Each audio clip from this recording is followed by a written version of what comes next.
Hello, GSD432 class.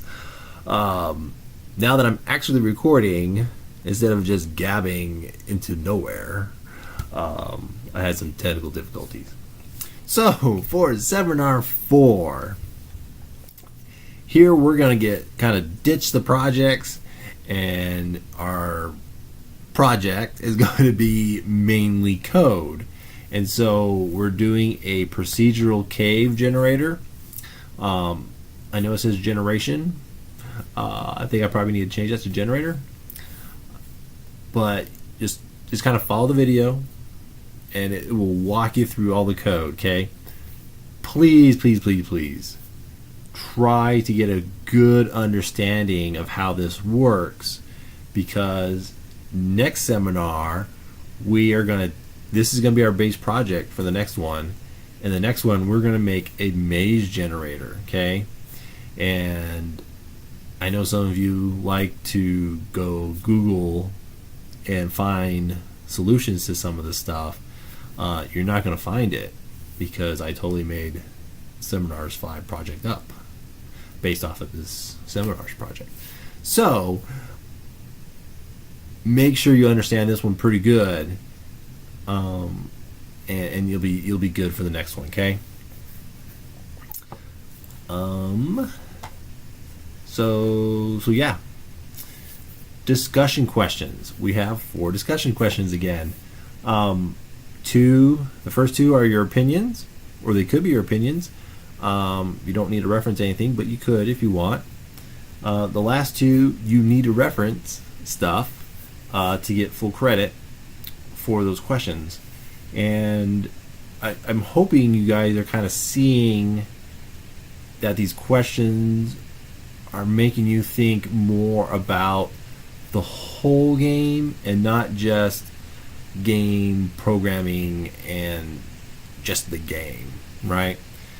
So, and the reason for this is because if you're doing the classes in order, your next class should be GSD499. That's your senior project course, okay? And you're going to make a game in a group. And almost every time, there's a couple exceptions, people have this great idea for a game, and they work on it, and I get it, and I'm like, it kind of sucks, to be honest. Because most people just concentrate on, like if you're doing a first-person shooter game, for example, they just concentrate on just shooting things. They don't worry about story or character or level design or menu design or anything like that. And that's where these questions hopefully get you thinking about the whole game and everything that kind of goes into making a game, okay? It's not just throwing pieces together and hoping for the best. Okay?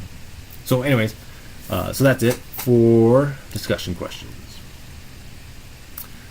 Your design pattern is the composite design pattern, okay? So you should know by now that the composite design pattern is pretty much a tree of information, okay? Or a tree of something. For our project, I want you to make a dialogue tree. So keep it simple. So at each tree node area, you only have 2 or 3 choices, and so I'd like you to be able to build this tree, use this tree, and then have a GUI menu system to support it. So you're going to have, the first question is going to come on the screen and says, how is your day? And then you have a question of good, bad, indifferent, for example. And then the user would click one of those, and then it would go to the next question. So if I clicked on it was a bad day, you could say, the next question could be, why was it a bad day? I was hurt, the boss yelled at me, the wife yelled at me, stuff like that. Or if on the first one I clicked on it was a good day, I would get, oh, it was a great day. Why was it a great day? And the choices could be, the wife gave me a hug, the boss gave me a raise, and that's it. Those would be, they could be doing that one. And then, you'd go through the menu system and click and all that good stuff. That's it in a nutshell for that project. So this is probably one of the harder projects that the students have had in the past, because they can't quite understand the tree structure, how to build it, how to use it. Building is usually the hard part. There's no right answer on how to build the tree in this case for this project. You just kind of have to build it. You can build it from the ground up, or from top bottom to bottom top, however you want to try to build it. It's up to you. I would recommend starting from the end of the conversation. So if the last question is or the comment is goodbye, well, you start with that, and then you add that to the other the tree component above it, and so forth and so forth. That'd be the easiest way, I think. Side note on the programming hints, just because they're there doesn't mean you need to use them. They're just there to either help you out, or we needed them in a previous one and they just got kind of copied over. So yeah, the programming hints are just there to kind of help you figure out how to debug and do certain things, okay? And they get less useful as the projects go along, okay?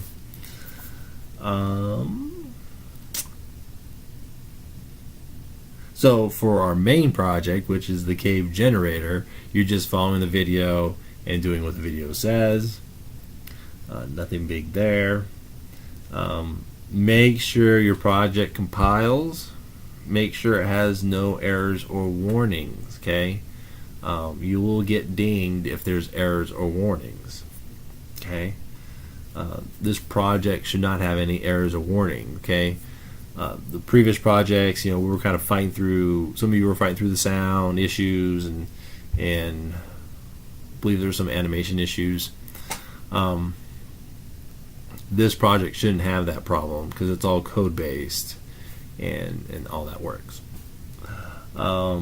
Last but not least, second to last, the reflection journal. As always, please fill those out. Save them for the end. And again, there's 6 questions. I expect, at least 6 paragraphs, or 1 paragraph per question kind of thing. Engagement. Please make sure you are posting to the discussion boards. If you're not, you're going to get dinged. And to kind of be truthful, you could probably not do any of the engagement, and you could probably still get an A in the course if you do everything else pretty good. So you can always calculate that if you want. Try to figure out what minimal metalwork you want to do for the course. But I really encourage you to engage, because if you don't engage the course, you're not getting anything out of the course, and you're not helping your other students get anything out of the course as well. So please try to post to discussion boards. And it could be the questions that are there. You can post your own questions, whether it's about the videos. Some of you have already done that. It's whatever that is on topic of the course as well. So you just can't randomly post what's your favorite dog, right? That doesn't apply to this course at all, okay? And that is it. This is a long video. Sorry for that. If you need help, let me know. This project was, when I was evaluating it, was I enjoyed it a lot because I like programming and I like doing these types of things. Okay. And and then for next seminar, I'll explain how I came up with that project based off this one, and so yeah. So if I forget, remind me. Okay, that's it. Email me if you need help. I'm here.